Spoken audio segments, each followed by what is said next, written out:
ਨਾਨਕ ਪਦ ਪੰਕਜ ਬੰਦਨ ਪਦ ਪੰਕਜ ਬੰਦਨ ਸਿਮਰੋ ਅੰਗਦ ਦੋਖ ਨਿਕੰਦਨ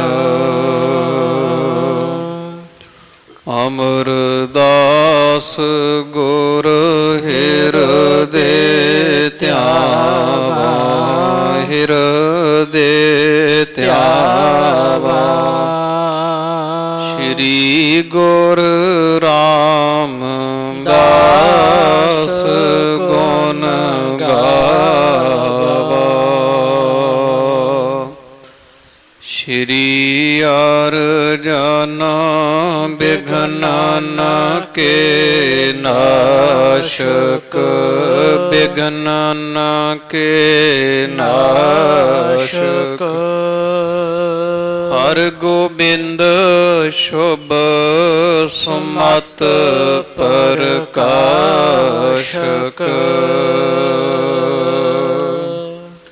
ਸ਼੍ਰੀ ਹਰਿ ਰਾਏ ਨਾਮੋ ਕਰ ਜੋਰੀ ਨਾਮੋ ਕਰ ਜੋਰੀ ਗੁਰ ਹਰਿ ਕ੍ਰਿਸ਼ਨ ਮਨਾਏ ਬਹੋਰੀ ਤੇਗ ਬਹਾਦਰ ਪਰਮ ਕਿਰਪਾਲਾ ਪਰਮ ਕਿਰਪਾਲਾ ਸ਼੍ਰੀ ਗੁਰ ਗੋਬਿੰਦ ਸਿੰਘ ਬਿਸਾਲਾ ਤਰੋਂ ਤਰਾ ਪਰ ਪੁਨ ਪੁਨ ਸੀਸਾ ਪੁਨ ਪੁਨ ਸੀਸਾ ਤੂੰ ਬਾਰ ਬਾਰ ਜਗਦੀਸ਼ਾ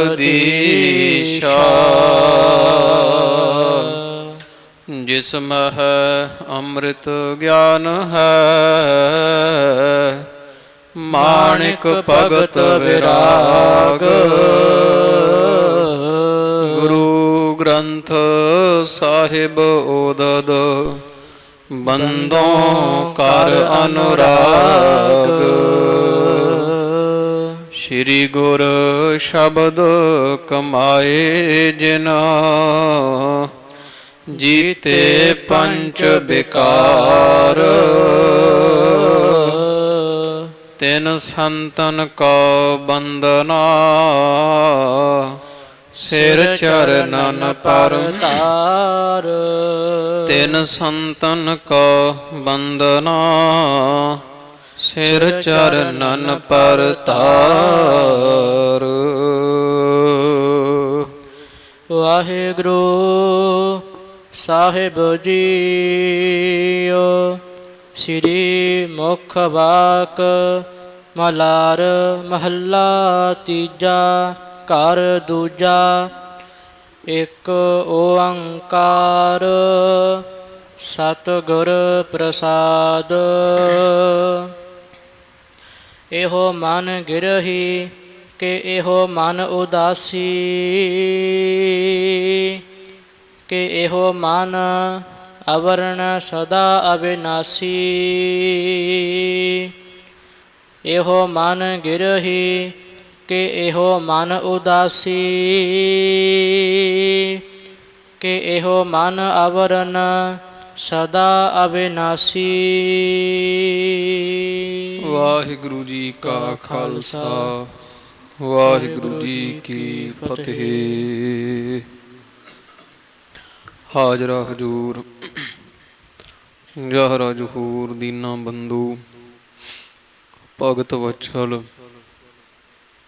ਦਇਆ ਮਿਹਰਾਮਤਾਂ ਦਾ ਸਾਗਰ 10 ਪਾਤਸ਼ਾਹੀਓਂ ਜੀ ਕੇ ਪਾਵਨ ਪਵਿੱਤਰ ਸਰੂਪ ਕਰੁਣਾ ਨਿਦਾਨ ਜਗ ਦਾਤੇ ਗੁਰੂ ਗਰੀਬ ਨਵਾਜ ਧੰਨ ਧੰਨ ਸਾਹਿਬ ਆਦਿ ਸ੍ਰੀ ਗੁਰੂ ਗ੍ਰੰਥ ਸਾਹਿਬ ਜੀ ਸੱਚੇ ਸਤਿਗੁਰਾਂ ਦੇ ਸੰਧਿਆ ਸਮੇਂ ਦੇ ਸਜ ਰਹੇ ਦੀਵਾਨ ਅੰਦਰ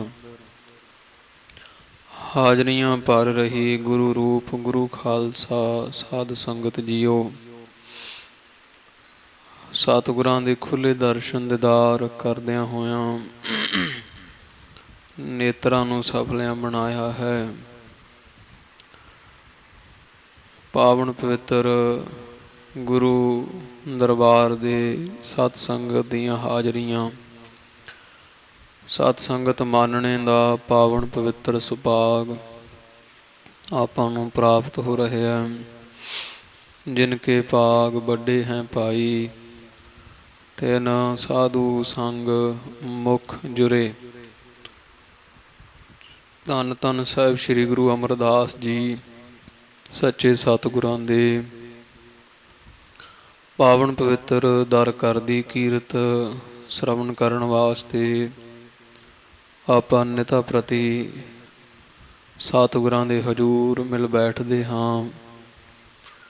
ਜਥਾ ਪ੍ਰਸੰਗ ਆਪਾਂ ਕੱਲ੍ਹ ਦੀ ਬਾਣ ਵਿੱਚ ਸੁਣਿਆ ਵਿਚਾਰਿਆ। ਧੰਨ ਸਾਹਿਬ ਸ੍ਰੀ ਗੁਰੂ ਅਮਰਦਾਸ ਜੀ ਮਹਾਰਾਜ ਦੇ ਦਰ ਘਰ ਬੇਅੰਤ ਜੀਵਾਂ ਦੀ ਕਲਿਆਣ ਹੋ ਰਹੀ ਹੈ। ਔਰ ਇੱਧਰ ਇੱਕ ਬੇਣੀ ਮਾਧਵ ਨਾਮ ਦਾ ਹੰਕਾਰੀ ਪੰਡਤ ਜਿਹੜਾ ਬਹੁਤ ਵੇਦਾਂ ਸ਼ਾਸਤਰਾਂ ਦੀ ਵਿੱਦਿਆ ਪੜ੍ਹਿਆ ਹੋਇਆ ਔਰ ਜਿੱਥੇ ਵੀ ਇਹ ਸੁਣਦਾ ਵੀ ਕੋਈ 4 ਅੱਖਰ ਜਾਣਦਾ ਕੋਈ ਥੋੜ੍ਹਾ ਬਹੁਤਾ ਪੜ੍ਹਿਆ ਉੱਥੇ ਹੀ ਇਹ ਜਾ ਪਹੁੰਚਦਾ ਅਤੇ ਇਸ਼ਤਿਹਾਰ ਟੋਂਡੀ ਪਟਵਾ ਦਿੰਦਾ ਵੀ ਮੇਰੇ ਨਾਲ ਵਿਚਾਰ ਕਰੇ। ਜੇ ਮੈਂ ਹਾਰ ਗਿਆ ਮੇਰੇ ਗ੍ਰੰਥ ਸਾਰੇ ਉਹ ਖੋਹ ਲਵੇ ਅਤੇ ਜੇ ਮੇਥੋਂ ਦੂਜਾ ਹਾਰ ਗਿਆ ਉਹਦੇ ਸਾਰੇ ਗ੍ਰੰਥ ਮੈਂ ਖੋਹ ਲਵਾਂਗਾ। ਉਹਨੂੰ ਗ੍ਰੰਥ ਪੜ੍ਹਨ ਦਾ ਕੋਈ ਅਧਿਕਾਰ ਨਹੀਂ। ਇਹੋ ਜਿਹੀ ਹੱਡ ਖਾਣੀ ਵਿੱਦਿਆ ਪੜ੍ਹਿਆ ਹੋਇਆ ਹੈ। ਬੇਣੀ ਬ੍ਰਾਹਮਣ ਪੰਡਤ ਆਪਦੇ ਆਪ ਨੂੰ ਬਹੁਤ ਵਿਦਵਾਨ ਕਹਾਉਂਦਾ ਹੋਇਆ ਦਿਗਵਿਜਈ ਕਹਾਉਣ ਵਾਸਤੇ ਸਾਰਾ ਸੰਸਾਰ ਜਿੱਤਣ ਵਾਸਤੇ ਸੰਸਾਰ ਦੇ ਵਿਦਵਾਨਾਂ ਨੂੰ ਜਿੱਤਣ ਵਾਸਤੇ ਤੁਰਿਆ ਚੱਲਦਾ ਹੋਇਆ ਇਹ ਬੇਣੀ ਪੰਡਤ ਗੋਇੰਦਵਾਲ ਆਣ ਪਹੁੰਚਾ। ਇੱਥੇ ਪੁੱਛਿਆ ਆਣ ਕਰਕੇ ਵੀ ਸ਼ਹਿਰ ਨਗਰ ਵਿੱਚ ਬੜਾ ਰਸ਼ ਰਹਿੰਦਾ ਸਦਾ ਹੀ, ਕੌਣ ਹੈ ਇੱਥੇ? ਉਸ ਸਿੱਖਾਂ ਦੱਸਿਆ ਕਿ ਇੱਥੇ ਧੰਨ ਸਾਹਿਬ ਸ੍ਰੀ ਗੁਰੂ ਅਮਰਦਾਸ ਜੀ ਸੱਚੇ ਪਾਤਸ਼ਾਹ ਮਹਾਰਾਜ ਵਾਸਾ ਰੱਖਦੇ ਹੈ। ਉਹਨਾਂ ਦਾ ਇਹ ਪਾਵਨ ਪਵਿੱਤਰ ਨਗਰ ਹੈ ਔਰ ਬੇਅੰਤ ਜੀਵਾਂ ਦੀ ਕਲਿਆਣ ਮੁਕਤੀਆਂ ਜੁਗਤੀਆਂ ਭੁਗਤੀਆਂ ਬਖਸ਼ਦੇ ਹੈ। ਇਹ ਗੁਰੂ ਅਮਰਦਾਸ ਮਹਾਰਾਜ ਜੀਆਂ ਦੇ ਪਾਸ ਆਪਦੀ ਵਿੱਦਿਆ ਹੰਕਾਰ ਦਾ ਪ੍ਰਦਰਸ਼ਨ ਕਰਨ ਵਾਸਤੇ ਪਹੁੰਚਿਆ ਹੈ। ਧੰਨ ਸਾਹਿਬ ਸ੍ਰੀ ਗੁਰੂ ਅਮਰਦਾਸ ਜੀ ਸੱਚੇ ਪਾਤਸ਼ਾਹ ਮਹਾਰਾਜ ਦੇ ਪਾਸ ਜਾ ਕਰਕੇ ਮੱਥਾ ਟੇਕਿਆ ਔਰ ਮਹਾਰਾਜ ਨੇ ਵੀ ਵਿਦਵਾਨ ਜਾਣ ਕੇ ਯਥਾ ਯੋਗ ਜਗ੍ਹਾ ਦੇ ਕਰਕੇ ਸੱਚੇ ਪਾਤਸ਼ਾਹ ਨੇ ਇਸ ਨੂੰ ਬਿਠਾ ਲਿਆ ਹੈ। ਔਰ ਗੁਰੂ ਗਰੀਬ ਨਿਵਾਜ ਸੱਚੇ ਦੀਨ ਦਿਆਲ ਪਾਤਸ਼ਾਹ ਮਹਾਰਾਜ ਜੀਆਂ ਨੇ ਇਹਦੇ 'ਤੇ ਮਿਹਰਾਮਤ ਕੀਤੀ ਔਰ ਮਹਾਰਾਜ ਜਾਣ ਗਏ ਹੈ ਵੀ ਬਹੁਤ ਹੰਕਾਰੀ ਅਭਿਮਾਨੀ ਹੈ। ਸੱਚੇ ਪਾਤਸ਼ਾਹ ਜੀਆਂ ਨੇ ਇਹਨੂੰ ਆਪਦੇ ਪਾਸ ਯਥਾ ਯੋਗ ਜਗ੍ਹਾ ਦੇ ਕਰਕੇ ਬਿਠਾ ਲਿਆ, ਪਰ ਹੰਕਾਰੀ ਕੋਈ ਜਿਹੜਾ ਹੈ ਉਹ ਟਲਦਾ ਨਹੀਂ। ਸੱਚੇ ਪਾਤਸ਼ਾਹ ਜੀਆਂ ਦੇ ਪਾਸ ਆਪਦਾ ਹੰਕਾਰ ਜਿਹਾ ਵਧਾ ਕਰਕੇ ਮਹਾਰਾਜ ਨੂੰ ਇਸ ਤਰ੍ਹਾਂ ਇਹ ਮਨੋਂ ਮੱਤ ਦਿੰਦਾ ਹੈ। ਕਹਿੰਦਾ ਮਹਾਰਾਜ ਤੁਸੀਂ ਕਿਵੇਂ ਜੀਵਾਂ ਦੀ ਕਲਿਆਣ ਕਰਦੇ ਹੋ, ਕਿਸ ਤਰ੍ਹਾਂ ਜੀਵ ਤੁਹਾਡੇ ਪਾਸੋਂ ਸਤੋ ਗਤੀ ਪ੍ਰਾਪਤ ਕਰਦੇ ਹੈ। ਧੰਨ ਗੁਰੂ ਅਮਰਦਾਸ ਜੀ ਮਹਾਰਾਜ ਕਹਿਣ ਲੱਗੇ ਕਿ ਭਾਈ ਧੰਨ ਗੁਰੂ ਨਾਨਕ ਪਾਤਸ਼ਾਹ ਮਹਾਰਾਜ ਜੀ ਜਿਹੜਾ ਨਾਮ ਦੀ ਦਾਤ ਬਖਸ਼ ਕੇ ਗਏ ਹੈ ਉਹਦੇ ਨਾਲ ਹੀ ਬੇਅੰਤ ਜੀਵਾਂ ਦੀ ਅਸੀਂ ਕਲਿਆਣ ਕਰ ਰਹੇ ਹਾਂ। ਪਰ ਇਹ ਸੱਚੇ ਪਾਤਸ਼ਾਹ ਮਹਾਰਾਜ ਨੂੰ ਆਪਦੀ ਮੱਤ ਵੱਡੀ ਜਣਾਉਂਦਾ ਹੋਇਆ ਕਹਿਣ ਲੱਗਿਆ ਕਿ ਹੇ ਸੱਚੇ ਪਾਤਸ਼ਾਹ, ਤੁਸੀਂ ਮਰਿਆਦਾ ਪੁਰਸ਼ੋਤਮ ਹੋ, ਔਰ ਤੁਹਾਨੂੰ ਚਾਹੀਦਾ ਹੈ ਵੀ ਇਹ ਜਿਹੜੇ ਤੁਹਾਡੇ ਪਾਸ ਪ੍ਰਾਣੀ ਆਉਂਦੇ ਆ, ਇਹਨਾਂ ਦੀ ਕਲਿਆਣ ਕਰਨ ਵਾਸਤੇ ਤੁਸੀਂ ਇਹਨਾਂ ਨੂੰ ਵੇਦਾਂ ਸ਼ਾਸਤਰਾਂ ਵਿੱਚ ਜਿਹੜਾ ਗਿਆਨ ਦਿੱਤਾ ਕਿ ਜਾਪ ਤਪ ਕਰਨੇ, ਜਲ ਧਾਰੇ ਕਰਨੇ, ਵਰਤ ਰੱਖਣੇ, ਨੇਮ ਰੱਖਣੇ, ਇਹੋ ਜਿਹੀ ਮੱਤ ਤੁਸੀਂ ਇਹਨਾਂ ਨੂੰ ਕਿਉਂ ਨਹੀਂ ਦਿੰਦੇ? ਇਹ ਮੱਤ ਇਹਨਾਂ ਨੂੰ ਦਿਆ ਕਰੋ ਤਾਂ ਕਿ ਇਹਨਾਂ ਸਾਰਿਆਂ ਦੀ ਕਲਿਆਣ ਹੋਵੇ। ਧੰਨ ਗੁਰੂ ਅਮਰਦਾਸ ਜੀ ਸੱਚੇ ਪਾਤਸ਼ਾਹ ਮਹਾਰਾਜ ਜੀ ਕਹਿਣ ਲੱਗੇ ਕਿ ਬ੍ਰਾਹਮਣ ਜੀ, ਗੱਲ ਇਸ ਤਰ੍ਹਾਂ ਹੈ ਕਿ ਜਿਹੜੇ ਇਹ ਜਪ ਤਪ ਜਿਹੜੇ ਤੁਸੀਂ ਦੱਸ ਰਹੇ ਹੋ, ਤਪ ਕਰਨੇ, ਜਲ ਧਾਰੇ ਕਰਨੇ, ਵਰਤ ਨੇਮ ਰੱਖਣੇ, ਜਿਹੜੇ ਆਏ ਤਾਂ ਸਤਿਯੁਗ ਦੇ ਸਮੇਂ ਦਾ ਸਾਧਨ ਠੀਕ ਹੈ, ਸਾਧਨ ਯੋਗ ਹੈ, ਮਾੜੇ ਨਹੀਂ, ਪਰ ਇਹ ਤਾਂ ਸਤਿਯੁਗ ਦੇ ਸਮੇਂ ਦੇ ਸਾਧਨ ਸਨ। ਹੁਣ ਕਲਯੁਗ ਦਾ ਸਮਾਂ ਹੈ। ਪਹਿਲੇ ਸਮਿਆਂ ਵਿੱਚ ਪ੍ਰਾਣੀ ਜਿਹੜੇ ਸੀ ਘਾਲਣਾ ਚੰਗੀ ਘਾਲ ਲੈਂਦੇ ਸੀ, ਉਮਰ ਵੀ ਲੱਖ ਲੱਖ ਹਜ਼ਾਰਾਂ ਵਰ੍ਹੇ ਸੀ। ਹੁਣ ਇਹਨਾਂ ਤੋਂ ਇੰਨੀ ਤਪ ਸਾਧਨਾ ਘਾਲੀ ਨਹੀਂ ਜਾਣੀ, ਔਖੀ ਹੈ। ਇੰਨੇ ਕਠਿਨ ਵਰਤ ਨੇਮ ਇਹ ਕਰ ਨਹੀਂ ਸਕਦੇ। ਇਸ ਕਰਕੇ ਅਸੀਂ ਸੁਖਾਲਾ ਹੀ ਮੁਕਤੀ ਬਖਸ਼ਣ ਵਾਲਾ ਜਿਹੜਾ ਨਾਮ ਹੈ ਉਹ ਇਹਨਾਂ ਨੂੰ ਅਸੀਂ ਬਖਸ਼ ਰਹੇ ਹਾਂ, ਦੇ ਰਹੇ ਹਾਂ। ਕਿਉਂਕਿ ਧੰਨ ਗੁਰੂ ਨਾਨਕ ਪਾਤਸ਼ਾਹ ਮਹਾਰਾਜ ਜੀਆਂ ਨੇ ਕਲਯੁਗ ਵਿੱਚ ਸਭ ਤੋਂ ਉੱਤਮ ਸਾਧਨ ਨਾਮ ਨੂੰ ਜਣਾਇਆ ਗਣਾਇਆ ਹੈ। ਨਾਮ ਤੋਂ ਵੱਡਾ ਹੋਰ ਕੋਈ ਸਾਧਨ ਨਹੀਂ, ਇਹ ਧੰਨ ਗੁਰੂ ਨਾਨਕ ਪਾਤਸ਼ਾਹ ਮਹਾਰਾਜ ਨੇ ਦੱਸਿਆ। ਤੋ ਇਸ ਲਈ ਸਾਰੇ ਸਿੱਖਾਂ ਨੂੰ ਨਾਮ ਦੇ ਨਾਲ ਹੀ ਤਾਰੀ ਦਾ। ਫਿਰ ਮਹਾਰਾਜ ਕਹਿੰਦੇ ਤੁਸੀਂ ਵੈਸੇ ਵਿਦਵਾਨ ਹੋ, ਵਿੱਦਿਆ ਪੜ੍ਹੇ ਹੋ, ਅਤੇ ਦੱਸੋ ਖਾਂ ਵੀ ਤੁਸੀਂ ਹੁਣ ਤੀਕਰ ਕੀ ਪ੍ਰਾਪਤ ਕੀਤਾ? ਵਿੱਦਿਆ ਲੈ ਕੇ ਉੱਠ ਲੱਦੀ ਫਿਰਦੇ ਹੋ ਗ੍ਰੰਥਾਂ ਦਾ, ਸ਼ਾਂਤੀ ਤਾਂ ਕੋਈ ਹੈ ਨਹੀਂ। ਚਾਹੀਦਾ ਤਾਂ ਸੀ ਗ੍ਰੰਥ ਪੜ੍ਹ ਕੇ ਵਿੱਦਿਆ ਗਿਆਨ ਪ੍ਰਾਪਤ ਕਰਕੇ ਤੁਹਾਡੇ ਵਿੱਚ ਨਿਮਰਤਾ ਆਉਂਦੀ। ਨਿਮਰਤਾ ਤੁਹਾਡੇ ਵਿੱਚ ਹੈ ਨਹੀਂ, ਹੰਕਾਰ ਦੇ ਨਾਲ ਬਹੁਤ ਭਰੇ ਹੋਏ ਹੋ। ਇਹੋ ਜਿਹੇ ਮਹਾਰਾਜ ਨੇ ਜਦੋਂ ਬਚਨ ਕੀਤੇ ਤਾਂ ਇਹ ਕੁਝ ਹੈਰਾਨ ਜਿਹਾ ਹੁੰਦਾ ਵੀ ਮਹਾਰਾਜ ਦੇ ਬਚਨ ਬਿਲਕੁਲ ਦਰੁਸਤ ਹੈ। ਫਿਰ ਮਹਾਰਾਜ ਦੇ ਚਰਨੀ ਬੇਨਤੀ ਕੀਤੀ, ਮਹਾਰਾਜ ਆਪ ਬ੍ਰਹਮ ਗਿਆਨੀ ਹੋ, ਬ੍ਰਹਮ ਗਿਆਨ ਦੀ ਦਾਤ ਵੀ ਬਖਸ਼ਣ ਵਾਲੇ ਹੋ, ਕਿਰਪਾ ਕਰੋ ਮਹਾਰਾਜ ਮੈਨੂੰ ਵੀ ਕੋਈ ਸ਼ੁਭ ਸਿੱਖਿਆ ਬਖਸ਼ੋ। ਇਸ ਤਰ੍ਹਾਂ ਮਹਾਰਾਜ ਹੁਣ ਇਹਦਾ ਹੰਕਾਰ ਦੂਰ ਕਰਨ ਵਾਸਤੇ ਮਲਾਰ ਰਾਗ ਅੰਦਰ ਮਹਾਰਾਜ ਜੀ ਫਿਰ ਸ਼ਬਦ ਉਚਾਰਿਆ, ਉਹਦੀ ਕਥਾ ਅੱਜ ਆਰੰਭ ਹੋ ਰਹੀ ਹੈ।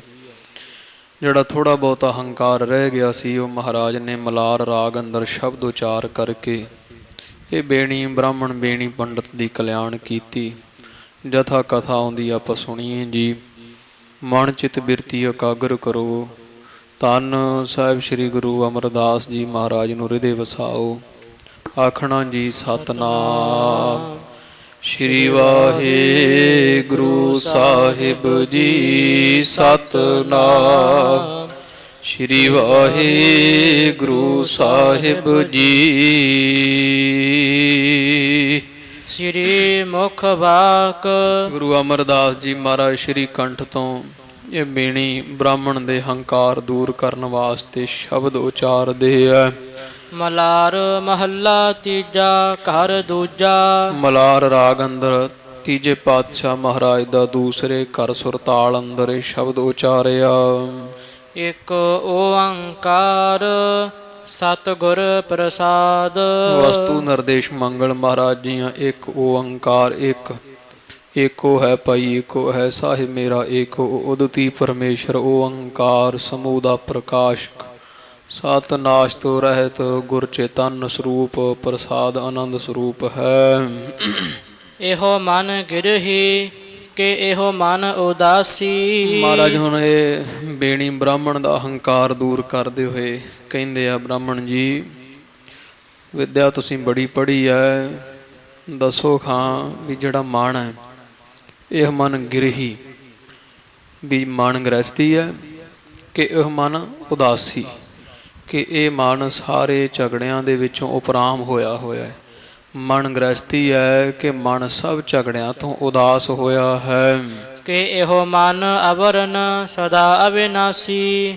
ਅਵਰਨ, ਇਹ ਮਨ ਜਿਹੜਾ ਹੈ ਇਹ ਅਵਰਨ ਕਹੀਏ ਵਿਖੇਪਤਾ ਮੈਲ ਜਾਂ ਅਵਰਨ ਮੈਲ ਤੋਂ ਰਹਿਤ, ਭਾਵ ਪੜਦੇ ਤੋਂ ਸਹਿਤ ਆ। ਪੜਦੇ ਦੇ ਕਿ ਪੜਦੇ ਤੋਂ ਰਹਿਤ, ਪੜਦਾ ਕਾਹਦਾ?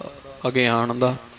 ਮਹਾਰਾਜ ਕਹਿੰਦੇ ਮਨ ਅਗਿਆਨ ਸਹਿਤ ਹੈ ਕਿ ਅਗਿਆਨ ਤੋਂ ਰਹਿਤ ਹੈ। ਸਦਾ ਅਵਿਨਾਸੀ, ਇਹ ਸਦਾ ਰਹਿਣ ਵਾਲਾ ਮਨ ਅਵਿਨਾਸ਼ੀ ਹੈ ਕਿ ਨਾਸ਼ ਹੋਣ ਵਾਲਾ ਹੈ, ਭਾਵ ਨਾਸ਼ਵੰਤ ਹੈ ਮਨ ਕਿ ਸਦਾ ਰਹਿਣ ਵਾਲਾ ਅਵਿਨਾਸੀ ਹੈ।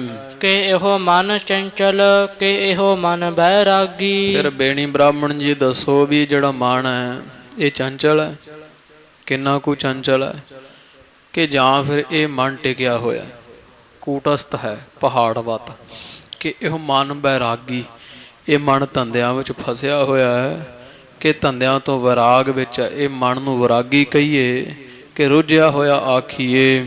ਇਸ ਮਨ ਕਾ ਮਮਤਾ ਕਿੱਥਾ ਲਾਗੀ। ਜਿਹੜੀ ਮਨ ਵਿੱਚ ਮੇਰ ਮੇਰ ਹੈ, ਮੈਂ ਕੀਤਾ ਮੇਰ, ਇਹ ਮੇਰਾ ਮਨ ਹੈ ਕਹਿੰਦਾ ਮੈਂ ਇਸ ਤਰ੍ਹਾਂ ਕੀਤਾ।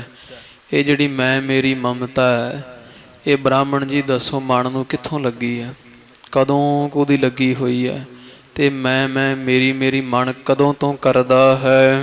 ਪੰਡਿਤ ਇਸ ਮਨ ਕਾ ਕਰਹ ਵਿਚਾਰ। ਮਹਾਰਾਜ ਕਹਿੰਦੇ ਦੂਜਿਆਂ ਨੂੰ ਮੱਤਾਂ ਫੇਰ ਦੇਣੀਆਂ ਪੰਡਿਤ ਜੀ, ਬੜੇ ਤੁਸੀਂ ਵਿਦਵਾਨ ਜਿੱਤਦੇ ਹੋ ਆ, ਉੱਠ ਗੱਡੇ ਗ੍ਰੰਥਾਂ ਦੇ ਭਰੀ ਫਿਰਦੇ ਹੋ। ਮਨ ਪਹਿਲਾਂ ਮਨ ਵਿਚਾਰੋ। ਪੰਡਿਤ ਇਸ ਮਨ ਕਾ ਕਰੋ ਵਿਚਾਰ। ਇਹ ਪੰਡਿਤ ਬੇਣੀ ਜੀ ਮਨ ਦਾ ਵਿਚਾਰ ਕਰੋ ਵੀ ਮਨ ਕਿੱਥੇ ਹੈ, ਮਨ ਕੀ ਹੈ। ਇਸ ਤਰ੍ਹਾਂ ਮਹਾਰਾਜ ਨੇ ਆਖਿਆ ਪੰਡਿਤ ਜੀ ਦੱਸੋ ਮਨ ਦਾ ਇਹ ਵਿਚਾਰ ਕਰਨਾ ਕਰੋ। ਅਵਰ ਕੇ ਬਹੁਤਾ ਪੜ੍ਹ ਹੈ ਉਠਾਵਹਿ ਭਾਰ। ਜੇ ਮਨ ਬਾਰੇ ਨਹੀਂ ਪਤਾ ਹੋਰ ਜਿੰਨਾ ਮਰਜ਼ੀ ਪੜ੍ਹੀ ਜਾਓ, ਉਠਾਵੈ ਭਾਰ, ਇਹ ਤਾਂ ਮਾਨੋ ਜਿਵੇਂ ਗਧਾ ਲੱਦਿਆ ਹੁੰਦਾ ਉਸ ਤਰ੍ਹਾਂ ਹੀ ਬੁੱਧ ਲੱਦੀ ਹੋਈ ਆ ਗ੍ਰੰਥ ਪੜ੍ਹ ਪੜ੍ਹ ਕੇ। ਜੇ ਮਨ ਨੂੰ ਹੀ ਨਹੀਂ ਜਾਣਦੇ, ਮਨ ਦਾ ਹੀ ਪਤਾ ਨਹੀਂ। ਤੋ ਜਦੋਂ ਮਹਾਰਾਜ ਨੇ ਪੁੱਛਿਆ ਇਸ ਤਰ੍ਹਾਂ ਬ੍ਰਾਹਮਣ ਨੂੰ ਕੋਈ ਗੱਲ ਨਾ ਆਈ, ਹੱਥ ਜੋੜ ਲਏ। ਜਿਹੜਾ ਸਾਰੇ ਸੰਸਾਰ ਨੂੰ ਜਿੱਤਦਾ ਫਿਰਦਾ ਕਹਿੰਦਾ ਸੀ ਆਓ ਮੇਰੇ ਨਾਲ ਵਿਚਾਰ ਕਰੋ, ਤੇ ਫਿਰ ਮਹਾਰਾਜ ਦੇ ਚਰਨੀ ਡਿੱਗਾ। ਮਹਾਰਾਜ ਨੂੰ ਕਹਿੰਦਾ ਮਹਾਰਾਜ ਸਤਿਗੁਰੂ ਮੈਨੂੰ ਨਹੀਂ ਪਤਾ, ਆਪ ਜੀ ਕਿਰਪਾ ਕਰਕੇ ਦੱਸੋ। ਇਹ ਤਾਂ ਮੈਂ ਕਿਸੇ ਗ੍ਰੰਥ 'ਚ ਪੜ੍ਹਿਆ ਹੀ ਨਹੀਂ ਵੀ ਮਨ ਗ੍ਰਸਤੀ ਹੈ ਕਿ ਮਨ ਉਦਾਸੀ ਹੈ, ਮਨ ਅਗਿਆਨ ਸਹਿਤ ਹੈ ਕਿ ਮਨ ਗਿਆਨ ਸਹਿਤ ਹੈ, ਨਾਸ਼ਵੰਤ ਹੈ ਮਰਨ ਵਾਲਾ ਹੈ ਮਨ ਕਿ ਜਿਉਂਦਾ ਰਹਿਣ ਵਾਲਾ। ਆਪ ਕਿਰਪਾ ਕਰਕੇ ਦੱਸੋ। ਫਿਰ ਮਹਾਰਾਜ ਜੀ ਨੇ ਦੱਸਿਆ। ਮਹਾਰਾਜ ਕਹਿੰਦੇ ਆਏ ਆ ਬੇਣੀ ਵੀ ਜਿਹੜਾ ਮਨ ਹੈ ਇਹ ਮਨ ਗਿਰਹੀ, ਇਹ ਮਨ ਗ੍ਰਸਤੀ ਵੀ ਹੈ। ਗ੍ਰਸਤੀ ਕਦੋਂ ਹੈ? ਜਦੋਂ ਗ੍ਰਸਤੀਆਂ ਦੇ ਪਾਸ, ਧੰਦਿਆਂ ਕਰਨ ਵਾਲਿਆਂ ਦੇ ਪਾਸ ਬਹਿ ਜਾਂਦਾ ਉਦੋਂ ਮਨ ਜੋ ਜੈਸੀ ਸੰਗਤ ਮਿਲੇ ਉਦੋਂ ਗ੍ਰਸਤੀ ਹੋ ਜਾਂਦਾ।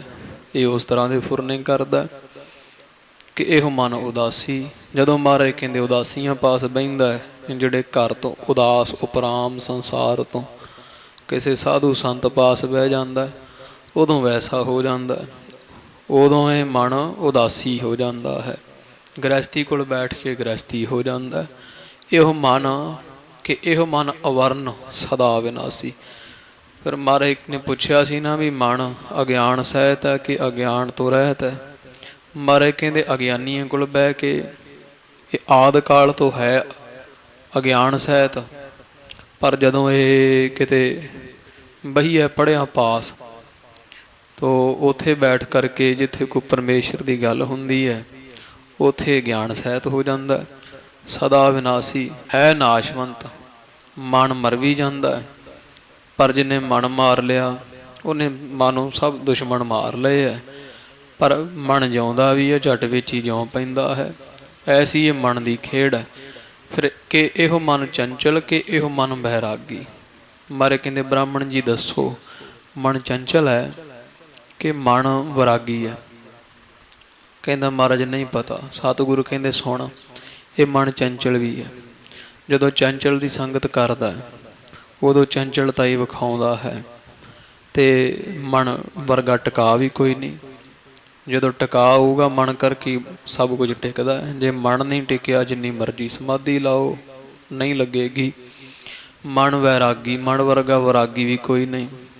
ਮਨ ਹੀ ਸਾਰੇ ਸੰਸਾਰ ਤੋਂ ਵੈਰਾਗ ਧਾਰਦਾ ਹੈ, ਧੀਆਂ ਪੁੱਤਾਂ ਤੋਂ, ਸੰਸਾਰ ਤੋਂ, ਮਾਇਆ ਤੋਂ। ਮਨ ਵਰਗਾ ਵੈਰਾਗੀ, ਮਨ ਵੈਰਾਗੀ ਹੋ ਜਾਂਦਾ ਜਦੋਂ ਕਿਤੇ ਮੂੰਹ ਦੀ ਖਾਣੀ ਪੈਂਦੀ ਹੈ, ਕਿਤੋਂ ਸੱਚ ਸੰਸਾਰ ਦਾ ਪਤਾ ਲੱਗਦਾ ਹੈ ਵੀ ਸੰਸਾਰ ਝੂਠਾ ਹੈ, ਉਦੋਂ ਮਨ ਵੈਰਾਗੀ ਹੋ ਜਾਂਦਾ। ਅਤੇ ਨਹੀਂ ਤਾਂ ਮਨ ਧੰਦਿਆਂ ਵਿੱਚ ਖਚਿਆ ਰਹਿੰਦਾ ਹੈ। ਫਿਰ ਮਾਰੇ ਕਹਿੰਦੇ ਇਸ ਦੱਸੋ ਬ੍ਰਾਹਮਣ ਜੀ, ਇਸ ਮਨ ਕੋ ਮਮਤਾ ਕਿੱਥੋਂ ਲੱਗੀ? ਮਨ ਨੂੰ ਮਮਤਾ ਕਿੱਥੋਂ ਲੱਗੀ ਹੈ? ਕਹਿੰਦਾ ਮਹਾਰਾਜ ਆਪ ਹੀ ਦੱਸੋ, ਕਰੋ ਕਿਰਪਾ। ਗਰੀਬ ਨਿਵਾਜ ਕਹਿੰਦੇ ਇਹ ਬੇਣੀ ਬ੍ਰਾਹਮਣ, ਮਨ ਨੂੰ ਮਮਤਾ ਕਿੱਥੋਂ ਲੱਗੀ ਹੈ? ਵਿੱਚੋਂ ਗਰਭ ਨਿਕਲ ਆਇਆ, ਸੱਚੇ ਪਾਤਸ਼ਾਹ ਪਰਮੇਸ਼ਰ ਨੂੰ ਛੱਡ ਕਰਕੇ ਫਿਰ ਦੁਨੀਆ ਨਾਲ ਚਿੱਤ ਲਾ ਲੈਂਦਾ। ਤੋ ਐਸੀ ਇਹਦੀ ਹਾਲਤ ਹੈ। ਤੋ ਜਿੰਨਾ ਸਮਾਂ ਸਿਮਰਨ ਵਿੱਚ ਹੈ ਓਨਾ ਸਮਾਂ ਮੈਂ ਮੇਰੀ ਤੋਂ ਪਰੇ ਹੈ, ਮਾਂ ਦੇ ਉਦਰ ਅੰਦਰ। ਮਨ ਤਾਂ ਉੱਥੇ ਵੀ ਬੱਚੇ ਪਾਸ ਹੈ। ਜਦ ਹੀ ਪੈਦਾ ਹੁੰਦਾ ਹੈ ਲਿਵ ਛੁੜਕੀ ਲਾਗੀ ਤ੍ਰਿਸ਼ਨਾ ਮਾਇਆ ਅਮਰ ਵਰਤਾਇਆ, ਉੱਥੇ ਮੈਂ ਮੇਰੀ ਫਿਰ ਲੱਗ ਜਾਂਦੀ ਹੈ। ਜਾਂ ਹੁਣ ਦੀ ਨਹੀਂ ਬ੍ਰਾਹਮਣ ਜੀ, ਇਹ ਤਾਂ ਜਨਮਾਂ ਜਨਮਾਂ ਦੀ ਮੈਂ ਮੇਰੀ ਦੀ ਮੈਲ ਇਹਨੂੰ ਲੱਗੀ ਹੋਈ ਹੈ ਬੜੇ ਸਮੇਂ ਤੋਂ। ਇਸ ਮਨ ਜਨਮ ਜਨਮ ਕੀ ਮਲ ਲਾਗੀ, ਕਾਲਾ ਹੋਆ ਸਿਆਹੋ। ਇਹ ਬੜੇ ਸਮੇਂ ਤੋਂ ਹੀ ਆਦਿ ਕਾਲ ਤੋਂ ਜੰਮਣ ਮਰ ਜੰਮ ਜੰਮ ਕੇ ਮਰਦਾ। ਸਾਰੀ ਜਿੰਨੀਆਂ ਜੂਨੀਆਂ ਭੋਗੀਆਂ ਉਹ ਸਾਰੇ ਵਿੱਚ ਮੇਰੀ ਹੈ, ਮੈਂ ਹਾਂ, ਮੇਰੀ ਵਸਤੂ ਹੈ। ਇਸ ਤਰ੍ਹਾਂ ਕਰ ਕਰਕੇ ਮਮਤਾ ਦੀ ਮੈਲ ਇਹਨੂੰ ਲੱਗੀ ਹੈ। ਇਹ ਪੰਡਤ ਜੀ ਮਨ ਦਾ ਆਹ ਵਿਚਾਰ ਕਰਨਾ ਕਰੋ। ਹੋਰ ਜਿਹੜੇ ਮਰਜ਼ੀ ਗੱਡੇ ਗ੍ਰੰਥ ਲੱਦੀ ਫਿਰੋ, ਇਹ ਸਾਰਾ ਭਾਲ ਹੈ ਪੜ੍ਹ ਪੜ੍ਹ ਗੱਡੀ ਲੱਦੀ ਹੈ। ਅਤੇ ਐਸੀ ਹਾਲਤ ਹੈ ਜੇ ਨਾਨਕ ਇੱਕ ਲੇਖਾ ਇੱਕ ਗੱਲ ਹੋਰ ਹੋ ਮੈਂ ਚਖਣਾ ਚਾਖ। ਇੱਕ ਗੱਲ ਲੇਖੇ ਵਿੱਚ ਮਨ ਦੀ ਵਿਚਾਰ ਨਹੀਂ ਕੀਤੀ ਅਤੇ ਫਿਰ ਸਾਰੀ ਹਉਮੈ ਹੰਕਾਰ ਹੀ ਗੱਡੀਆਂ ਹੀ ਲੱਦੀਆਂ ਹੋਈਆਂ। ਪੜ੍ਹ ਪੜ੍ਹ ਕੇ ਰਹਾਉ ਵਿਸ਼ਰਾਮ ਬਖਸ਼ਿਆ, ਮਾਇਆ ਮਮਤਾ ਕਰਤੈ ਲਾਈ। ਤੋ ਮਹਾਰਾਜ ਕਹਿੰਦੇ ਆ ਸੁਣੋ ਭਾਈ, ਜਿਹੜੀ ਮਮਤਾ ਹੈ ਨਾ ਇਹ ਮਨ ਨੂੰ ਕਿਹਨੇ ਲਾਈ ਹੈ? ਉਸ ਕਰਤੇ ਪਰਮੇਸ਼ਰ ਨੇ ਲਾਈ ਹੋਈ ਹੈ। ਪਰਮੇਸ਼ਰ ਨੇ ਸੰਸਾਰ ਵਿੱਚ ਜੀਵ ਨੂੰ ਭੇਜ ਕੇ ਨਾਲ ਮਮਤਾ ਵੀ ਲਾਈ ਹੋਈ ਹੈ, ਕਿਉਂਕਿ ਇਹ ਪਰਖ ਹੈ ਵੀ ਵੇਖਦੇ ਹਾਂ ਵੀ ਇਹ ਮਮਤਾ ਮੇਰ ਮਾਇਆ ਵੱਲ ਜਾਂਦਾ ਹੈ ਕਿ ਮੇਰੇ ਵੱਲ ਆਉਂਦਾ। ਨਾਮ ਵਿੱਚ ਸਭ ਤੋਂ ਵੱਡਾ ਜਪਣ ਵਿੱਚ ਬਾਧਾ ਜਿਹੜਾ ਪਾਉਂਦੀ ਉਹ ਮਮਤਾ ਮੇਰ ਮਾਇਆ, ਇਹ ਸਭ ਤੋਂ ਵੱਡਾ ਜਿਹੜਾ ਬਾਧਾ ਹੈ। ਤੋ ਮਹਾਰਾਜ ਕਹਿੰਦੇ ਇਹ ਬ੍ਰਾਹਮਣ ਜੀ ਪਰਮੇਸ਼ਰ ਨੇ ਲਾਈ ਹੋਈ ਮਾਇਆ, ਪਰਮੇਸ਼ਰ ਨੇ ਲਾਈ ਹੋਈ ਜਿਹੜੀ ਜੀਵ ਦੇ ਨਾਲ ਲੱਗੀ ਹੈ, ਪਰਖ ਵਾਸਤੇ ਲੱਗੀ ਹੈ। ਇਹੋ ਹੁਕਮ ਕਰ ਸ੍ਰਿਸ਼ਟ ਉਪਾਈ।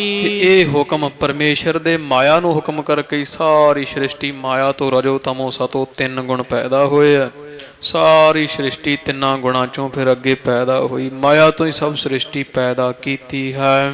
ਗੁਰ ਪ੍ਰਸਾਦੀ ਬੋਝਾ ਪਾਈ। ਪਰ ਇਹਦਾ ਪਤਾ ਕਦੋਂ ਲੱਗਦਾ ਮਾਇਆ ਦਾ, ਪਰਮੇਸ਼ਰ ਦੇ ਹੁਕਮ ਦਾ, ਵੀ ਇਹ ਤਾਂ ਪਰਮੇਸ਼ਰ ਦੇ ਹੁਕਮ 'ਚ ਬੱਧੀ ਹੈ। ਗੁਰ ਪ੍ਰਸਾਦੀ, ਜਦੋਂ ਕਿਤੇ ਧੰਨ ਗੁਰੂ ਨਾਨਕ ਪਾਤਸ਼ਾਹ ਮਹਾਰਾਜ ਪੂਰੇ ਗੁਰਾਂ ਦੀ ਪ੍ਰਸਾਦੀ ਕਿਰਪਾ ਹੋ ਜਾਵੇ, ਉਦੋਂ ਇਹ ਮੇਰੇ ਭਾਈ ਮੇਰੇ ਪਿਆਰੇ ਮਿੱਤਰ ਬ੍ਰਾਹਮਣ ਬੇਣੀ ਜੀ ਫੇਰ ਪਤਾ ਲੱਗਦਾ ਪਰਮੇਸ਼ਰ ਤੇ ਮਾਇਆ ਦੇ ਵਿੱਚ ਬੜਾ ਅੰਤਰ ਹੈ। ਅਸੀਂ ਮਾਇਆ 'ਚ ਰੁੱਝੇ ਹੋਏ, ਪਰਮੇਸ਼ਰ ਹੋਰ ਹੈ। ਸਦਾ ਰਹਾ ਹਰ ਕੀ ਸਰਣਾਈ। ਇਸ ਕਰਕੇ ਜਦੋਂ ਜਿਹਨੇ ਜਾਣ ਲਿਆ ਫਿਰ ਉਹ ਸਦਾ ਹਮੇਸ਼ਾ ਹੀ ਹਰੀ ਪਰਮੇਸ਼ਰ ਦੀ ਸਰਣਾਈ ਕਈ ਹੁਕਮ ਰੂਪੀ ਸ਼ਰਨ ਵਿੱਚ ਰਹਿੰਦਾ ਹੈ। ਪੰਡਿਤ ਜੋ ਤਿਹਾਂ ਗੁਣਾ ਕੀ ਪੰਡ ਉਤਾਰੈ। ਉਹ ਮਹਾਰਾਜ ਕਹਿੰਦੇ ਗੁਰੂ ਨਾਨਕ ਪਾਤਸ਼ਾਹ ਦੇ ਘਰ ਅੰਦਰ ਤਾਂ ਪੰਡਤ ਨਾਮ ਜਿਹੜਾ ਉਹ ਬੁੱਧਵਾਨ ਦਾ, ਵਿਦਵਾਨ ਦਾ। ਵਿਦਵਾਨ ਤਾਂ ਉਹੀ ਹੈ, ਬੁੱਧਵਾਨ ਤਾਂ ਉਹੀ ਹੈ ਜਿਹੜਾ ਤਿੰਨਾਂ ਗੁਣਾਂ ਦੀ ਰਜੋ ਤਮੋ ਸਤੋ ਇਹਨਾਂ ਦੀ ਜਿਹੜੀ ਪੰਡ ਭਾਰ ਬੋਝ ਉਤਾਰਿਆ, ਉਹ ਲੱਦਿਆ ਹੋਇਆ ਉਹ ਮਨ ਉੱਪਰ, ਉਹਨੂੰ ਉਤਾਰ ਸੁੱਟੇ।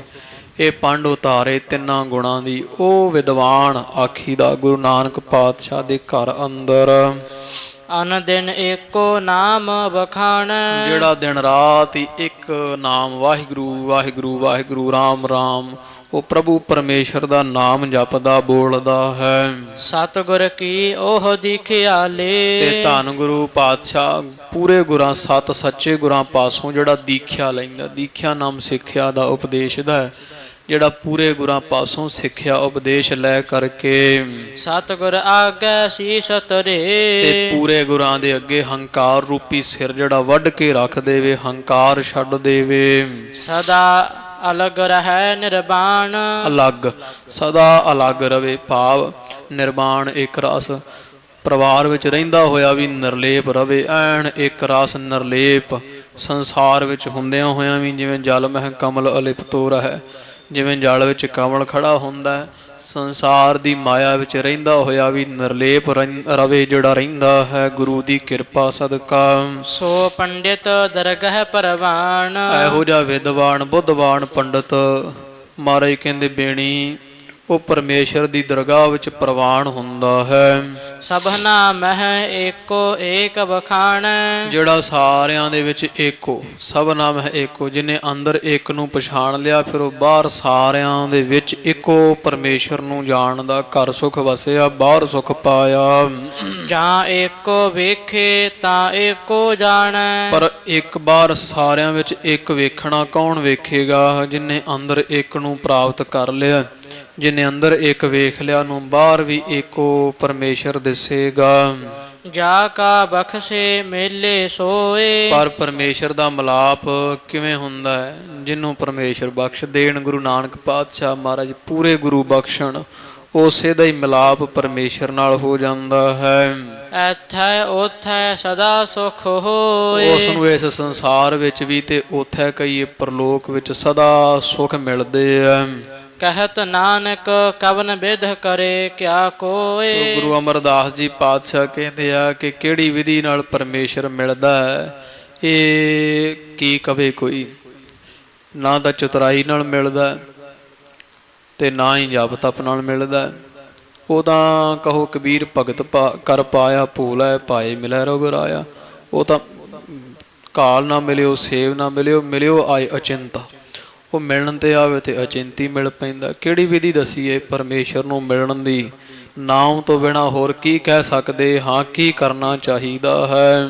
ਸੋਈ ਮੁਕਤ ਜਾ ਕਾ ਕਿਰਪਾ ਹੋਏ, ਮੁਕਤ ਤਾਂ ਉਹ ਹੈ ਜੀਵਨ ਮੁਕਤ ਜਿਹਦੇ ਤੇ ਪੂਰੇ ਗੁਰਾਂ ਦੀ ਅਰ ਪ੍ਰਭੂ ਪਰਮੇਸ਼ਰ ਦੀ ਦਇਆ ਕਿਰਪਾ ਹੋ ਜਾਂਦੀ ਹੈ। ਅਨ ਦਿਨ ਹਰ ਗੁਣ ਗਾਵੇ ਸੋਏ, ਉਹੀ ਦਿਨ ਰਾਤ ਉਸੇ ਪ੍ਰਭੂ ਪਰਮੇਸ਼ਰ ਦੇ ਗੁਣ ਗਾਉਂਦਾ ਹੈ। ਸ਼ਾਸਤਰ ਵੈਦ ਕੀ ਫਿਰ ਕੂਕ ਨ ਹੋਏ, ਵੈਦ ਸ਼ਾਸਤਰ ਵੇਦ ਹੋਊਗਾ, ਵੈਦ ਨਹੀਂ।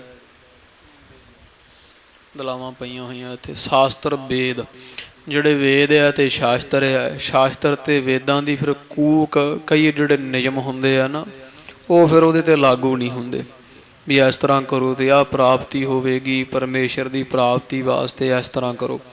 ਜਿਹਨੂੰ ਪਰਮੇਸ਼ਰ ਦੇ ਦਰਸ਼ਨ ਹੋ ਜਾਂਦੇ ਆ, ਜਾਂ ਜਿਹਨੇ ਤਿੰਨਾਂ ਗੁਣਾਂ ਦੀ ਰਜੋ ਤਮ ਉੱਪਰ ਉੱਠ ਜਾਂਦਾ, ਜਿਹਦੀ ਬਿਰਤੀ, ਉਹਦੇ ਤੇ ਆ ਵੇਦ ਸ਼ਾਸਤਰ ਦਾ ਕੋਈ ਨਿਯਮ ਲਾਗੂ ਨਹੀਂ ਹੁੰਦਾ ਹੈ। ਚਾਉ ਭਈ ਸਹਿਤ ਅਰਥ ਕੇ ਸ਼ਬਦ ਬਖਾਨਾ, ਤੋ ਅੱਗੇ ਕਵੀ ਜੀ ਕਹਿੰਦੇ ਇਸ ਤਰ੍ਹਾਂ ਅਰਥਾਂ ਦੇ ਸਮੇਤ ਧੰਨ ਧੰਨ ਗੁਰੂ ਅਮਰਦਾਸ ਮਹਾਰਾਜ ਨੇ ਬੇੜੀ ਨੂੰ ਸਮੇਤ ਅਰਥਾਂ ਦੇ ਸ਼ਬਦ ਉਚਾਰਿਆ ਹੈ। ਸੁਨ ਪੰਡਿਤ ਹਾਨਿਓ ਨਿਜ ਮਾਨਾ, ਸੁਣ ਕੇ ਪੰਡਤ ਨੇ ਆਪਦੇ ਮਨ ਦਾ ਸਾਰਾ ਹੰਕਾਰ ਦੂਰ ਕਰ ਲਿਆ, ਨਾਸ਼ ਕਰ ਲਿਆ। ਮਨ ਸਭ ਹੋਏ ਵਿਚਾਰ ਨ ਲਾਗਾ, ਤੇ ਫਿਰ ਇਸ ਪ੍ਰਕਾਰ ਮਨ ਸਹਿਤ ਹੋ ਕਰਕੇ ਭਾਵ ਨਿਮਰਤਾ ਸਹਿਤ ਹੋ ਕਰਕੇ ਤੇ ਵਿਚਾਰ ਕਰਨ ਲੱਗਾ ਵੀ ਮਹਾਰਾਜ ਨੇ ਜੋ ਕੁਝ ਆਖਿਆ ਹੈ ਉਹ ਬਿਲਕੁਲ ਸੱਚ ਬਚਨ ਆਖੇ ਹਨ। ਉਚਰਤ ਸਤਿ ਕਰਤ ਅਨੁਰਾਗਾ, ਮਹਾਰਾਜ ਸੱਚ ਕਹਿੰਦੇ ਆ। ਇਸ ਤਰ੍ਹਾਂ ਹੀ ਹੈ, ਮਨ ਖੋਜਿਆ ਹੀ ਨਹੀਂ, ਬਾਹਰ ਗ੍ਰੰਥ ਖੋਜ ਕੇ ਤੇ ਬੁੱਧ ਕਾਲੀ ਕਰ ਲਈ ਹੈ। ਮਨ ਦੇ ਵਿੱਚ ਕੀ ਚੱਲਦਾ ਹੈ, ਮਨ ਕਿਵੇਂ ਵਸ ਆਵੇਗਾ, ਖੋਜਿਆ ਹੀ ਨਹੀਂ ਕਦੇ। ਤੋ ਇਸ ਤਰ੍ਹਾਂ ਜਾਣ ਕੇ ਵੀ ਮਹਾਰਾਜ ਦੇ ਬਚਨ ਸੱਚੇ ਹੈ। ਬੇਣੀ ਬ੍ਰਾਹਮਣ ਸਤਿਗੁਰਾਂ ਨੂੰ ਅਨੁਰਾਗਾ ਪ੍ਰੇਮ ਕਰਨ ਲੱਗਿਆ ਹੈ। ਕਿਰਪਾ ਦ੍ਰਿਸ਼ਟਪਨ ਗੁਰ ਨੇ ਕੀਨਸ, ਇਧਰ ਪ੍ਰੇਮ ਦੇ ਸਹਿਤ ਹੋਇਆ ਜਦੋਂ ਬ੍ਰਾਹਮਣ ਬੇਣੀ ਹੰਕਾਰੀ ਅਭਿਮਾਨੀ ਜਿਹੜਾ ਨਿਮਰਤਾ ਸਹਿਤ ਹੋਇਆ। ਧੰਨ ਗੁਰੂ ਅਮਰਦਾਸ ਮਹਾਰਾਜ ਨੇ ਮਿਹਰ ਭਰੀ ਦ੍ਰਿਸ਼ਟ ਕੀਤੀ ਹੈ। ਅੰਤਰ ਬ੍ਰਿਤੀ ਹੋਏ ਸੁਖ ਚੀਨ, ਸੁਖ ਜਾਣਿਆ ਬ੍ਰਾਹਮਣ ਨੇ ਅੰਤਰਮੁਖੀ ਬਿਰਤੀ ਪ੍ਰਾਪਤ ਕੀਤੀ ਸਤਿਗੁਰਾਂ ਪਾਸੋਂ ਤੇ ਸੁਖ ਜਾਣਿਆ ਮਾਣਿਆ ਹੈ। ਜਨਮ ਜਨਮ ਕੋ ਸਪਤ ਜਗਾਇਓ, ਇਹ ਮਾਨੋ ਵੀ ਬ੍ਰਾਹਮਣ ਨੂੰ ਸਤਿਗੁਰਾਂ ਨੇ ਜਨਮਾਂ ਜਨਮਾਂਤਰਾਂ ਤੋਂ ਅਗਿਆਨ ਦੀ ਨੀਂਦ ਵਿੱਚ ਸੁੱਤੇ ਹੋਏ ਨੂੰ ਜਗਾ ਦਿੱਤਾ ਹੋਵੇ। ਨਿਜ ਸਰੂਪ ਆਤਮ ਪ੍ਰਗਟਾਇਓ, ਮਹਾਰਾਜ ਨੇ ਨਿਜ ਸਰੂਪ ਦੇ ਜਿਹੜਾ ਸੁਧ ਸਰੂਪ ਔਰ ਆਤਮਾ ਹੈ ਉਹ ਇਹਦਾ ਪ੍ਰਗਟਾ ਦਿੱਤਾ, ਸਖਿਆਤ ਕਰ ਦਿੱਤਾ ਹਿਰਦੇ ਅੰਦਰ। ਬੈਠੇ ਲੱਗੀ ਸਮਾਧ ਅਡੋਲੇ, ਤੇ ਮਹਾਰਾਜ ਦੇ ਅੱਗੇ ਬੈਠੇ ਹੋਏ ਬੇਣੀ ਬ੍ਰਾਹਮਣ ਦੀ ਅਡੋਲ ਇੱਕ ਰਾਸ ਸਮਾਧੀ ਲੱਗ ਚੁੱਕੀ ਹੈ। ਕਿਤਿਕ ਦੇਰ ਮਹਿ ਲੋਚਨ ਖੋਲੇ, ਕਿੰਨਾ ਸਮਾਂ ਨੇਤਰ ਬੰਦ ਰਹੇ ਹੈ। ਬੇਣੀ ਬ੍ਰਾਹਮਣ ਨੇ ਬਹੁਤ ਅੰਤਰਮੁਖੀ ਬਿਰਤੀ ਕਰਕੇ ਪਰਮਾਪੇ ਸੁੱਧ ਸਰੂਪ ਜਦੋਂ ਸਖਿਆਤ ਹੋਇਆ ਹਿਰਦੇ ਅੰਦਰ, ਤੇ ਉਹ ਪ੍ਰਕਾਸ਼ ਦਾ ਬੜਾ ਆਨੰਦ ਲਿਆ। ਉਸ ਤੋਂ ਬਾਅਦ ਕਿੰਨੇ ਸਮੇਂ ਬਾਅਦ ਜਦੋਂ ਇਹ ਬੇਣੀ ਨੇ ਨੇਤਰ ਖੋਲ੍ਹੇ ਆ, ਦੇਖ ਅਵਸਥਾ ਗੁਰੂ ਸਰਾਹਿਓ, ਧੰਨ ਗੁਰੂ ਅਮਰਦਾਸ ਮਹਾਰਾਜ ਸੱਚੇ ਪਾਤਸ਼ਾਹ ਜੀਆਂ ਨੇ ਵੀ ਇਹਨੂੰ ਸਲਾਹੁਣਾ ਕੀਤਾ ਹੈ। ਪੰਡਤ ਭਏ ਧਨ ਦੁਖ ਲਾਹਿਓ, ਮਹਾਰਾਜ ਕਹਿੰਦੇ ਲੈ ਹੁਣ ਬਣਿਆ ਤੂੰ ਅਸਲੀ ਪੰਡਤ, ਧਨ ਹੋ ਗਿਆ ਹੈ, ਦੁੱਖ ਨਾਸ਼ ਕੀਤਾ ਹੈ। ਤਬ ਬੇਨੀ ਮਨ ਆਨੰਦ ਪਾਵਾ, ਤੋ ਇਸੇ ਪ੍ਰਕਾਰ ਇਹ ਬੇਣੀ ਨੇ ਬੜਾ ਆਨੰਦ ਪ੍ਰਾਪਤ ਕੀਤਾ ਹੈ। ਸਤਿਗੁਰ ਸੁਜਾਸ ਅਨੇਕ ਵਿਧ ਗਾਵਾ, ਫਿਰ ਉਹ ਵਿਦਵਾਨ ਸੀਗਾ, ਕਵਿਤ ਗਾ ਗਾ ਕੇ ਧੰਨ ਗੁਰੂ ਅਮਰਦਾਸ ਮਹਾਰਾਜ ਦੀ ਵਡਿਆਈ ਕੀਤੀ ਹੈ। ਭਗਤ ਹੇਤ ਅਵਤਾਰ ਗੁਸਾਈ, ਤੇ ਜਾਂ ਕਹਿੰਦਾ ਵੀ ਹੇ ਗੁਰੂ ਅਮਰਦਾਸ ਜੀ ਤੁਸੀਂ ਹੋ ਪਰਮੇਸ਼ਰ, ਤੇ ਭਗਤਾਂ ਦੀ ਰੱਖਿਆ ਕਰਨ ਵਾਸਤੇ ਜਾਂ ਭਗਤੀ ਪ੍ਰੇਮਾ ਭਗਤੀ ਪ੍ਰਗਟਾਉਣ ਵਾਸਤੇ ਸੰਸਾਰ ਉੱਪਰ ਮਹਿਮਾ ਤੁਮਰੀ ਤੁਮ ਬਨ ਆਈ, ਆਪ ਆਏ ਹੋ ਸੰਸਾਰ ਉੱਪਰ, ਤੁਹਾਡੀ ਮਹਿਮਾ ਪਰਮੇਸ਼ਰ ਸਰੂਪ ਹੋ ਤੇ ਤੁਹਾਡੇ ਹੀ ਬਣ ਆਉਂਦੀ ਆ, ਹੋਰ ਕਿਸੇ ਦੀ ਉਪਮਾ ਤੁਹਾਨੂੰ ਕੀ ਦੇਣਾ ਕਰੀਏ। ਕੇਤਕ ਦਿਨ ਸਤਿਗੁਰ ਕੇ ਪਾਸ, ਕਿੰਨੇ ਕੁ ਦਿਨ ਬੇਣੀ ਬ੍ਰਾਹਮਣ ਸਤਿਗੁਰਾਂ ਦੇ ਪਾਸ ਰੁਕਿਆ ਰਿਹਾ ਗੋਇੰਦਵਾਲ। ਰਹਿਓ ਪ੍ਰੀਤ ਤਰ ਤਜ ਅਭਿਆਸ, ਤੇ ਬੜਾ ਆਨੰਦ ਲੈਂਦਾ ਹੈ, ਬੜਾ ਸਮਾਂ ਜਿਹੜਾ ਨਾ ਇਹ ਰਹਿਓ ਪ੍ਰੀਤ ਤਰ ਤਜ ਸਭਿਆਸ।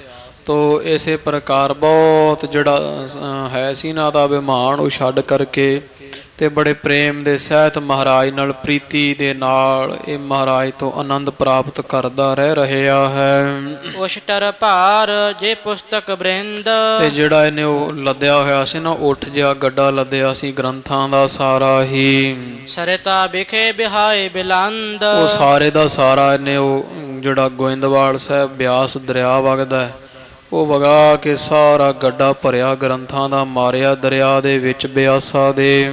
ਸ਼ਾਂਤ ਪਾਏ ਕਰ ਸੀਤਲ ਜੋਬਾ, ਤੇ ਸ਼ਾਂਤੀ ਪ੍ਰਾਪਤ ਕੀਤੀ ਮਹਾਰਾਜ ਦੇ ਪਾਸੋਂ। ਤਾਪ ਬਿਕਾਰਨ ਕੋ ਉਰ ਜੋ ਖੋਵਾ, ਤੇ ਜਿਹੜੇ ਤਾਪ ਨੇ ਤੀਨੇ ਤਾਪ ਉਹ ਜਿਹੜੀਆਂ ਵਕਾਰਾਂ ਦੀ ਤਪਸ਼ ਉਹ ਮਨ ਵਿੱਚੋਂ ਖੋ ਦਿੱਤੀ ਹੈ, ਨਾਸ਼ ਕਰ ਲਈ ਹੈ। ਵਿਦਾ ਭਇਓ ਰਹਿ ਕੈ ਚਿਰਕਾਲ, ਕਿੰਨਾ ਸਮਾਂ ਮਹਾਰਾਜ ਦੇ ਪਾਸ ਰਿਹਾ ਗੋਇੰਦਵਾਲ, ਸੇਵਾ ਕੀਤੀ ਹੈ, ਫਿਰ ਇੱਥੋਂ ਵਾਪਸ ਹੋ ਗਿਆ ਹੈ।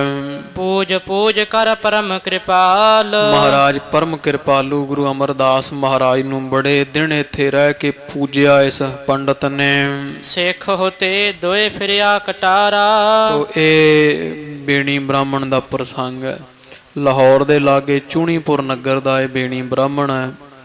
ਤੇ ਇਸੇ ਦੀ ਅੰਸ਼ ਬੰਸ ਵਿੱਚ ਕਹਿੰਦੇ ਅੱਗੇ ਪੰਡਤ ਹਰਦਿਆਲ ਜੀ ਹੋਏ, ਜਿਨ੍ਹਾਂ ਨੇ ਸਾਰ ਕੋਤਾਵਲੀ ਨੂੰ ਸੰਸਕ੍ਰਿਤ ਤੋਂ ਭਾਖਾ ਵਿੱਚ ਕੀਤਾ ਹੋਇਆ। ਉਹ ਵਿਦਾਂਤ ਦਾ ਇੱਕ ਛੋਟਾ ਗ੍ਰੰਥ ਲਿਖਿਆ ਪੰਡਤ ਹਰਦਿਆਲ ਜੀ, ਬੜੇ ਵਿਰਾਗ ਸ਼ਤਕ ਜਿਹੜਾ ਉਹ ਵੀ ਉਹਨਾਂ ਨੇ ਭਰਤਰੀ ਦਾ ਜਿਹੜਾ ਲਿਖਿਆ ਹੋਇਆ ਉਹਨੂੰ ਭਾਸ਼ਾ ਵਿੱਚ ਕੀਤਾ ਪੰਡਤ ਹਰਦਿਆਲ ਜੀਆਂ। ਇਹ ਇਸੇ ਹੀ ਬੇਣੀ ਬ੍ਰਾਹਮਣ ਦੀ ਅੰਸ਼ ਵਿੱਚੋਂ ਕਹਿੰਦੇ ਹੋਏ ਆ, ਇਹ ਵੀ ਉੱਥੋਂ ਦੇ ਸੀ ਚੂਣੀਪੁਰ ਦੇ ਲਾਹੌਰ ਲਾਗੇ। ਤੋ ਇਸ ਤਰ੍ਹਾਂ ਇਹਦੀ ਕਲਿਆਣ ਮਹਾਰਾਜ ਨੇ ਕੀਤੀ ਹੈ, ਨਾਲ ਇਹਨੂੰ ਮੰਜੀ ਬਖਸ਼ਿਸ਼ ਕੀਤੀ, ਪ੍ਰਚਾਰਕ ਥਾਪਿਆ ਇਸ ਇਲਾਕੇ ਵਿੱਚ। ਤੋ ਬੜੀ ਮਹਿਮਾ ਇਸ ਦੀ ਹੋਈ। ਅੱਗੇ ਇੱਕ ਹੋਰ ਪ੍ਰਸੰਗ ਕਵੀ ਜੀ ਲਿਖਦੇ ਹੈ। ਤੋ ਪ੍ਰਸੰਗ ਅਗਲੇ ਸਿੱਖਾਂ ਦਾ